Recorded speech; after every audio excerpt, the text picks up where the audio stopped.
Ô Janja, você tá filmando, você pega tudo que eu vou falar. O povo não quer comprar revólver, nem cartucho de carabina. O povo quer comprar comida. Eu sei, vocês sabem, que podemos de novo fazer do Brasil o país dos nossos sonhos. E dizer do fundo do meu coração, estou aqui. Vamos juntos reconstruir o Brasil. Uma das coisas mais importantes para que a gente possa controlar o preço é o próprio povo.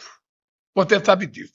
Se você vai no supermercado aí em Salvador e você desconfia que tal produto está caro, você não compra.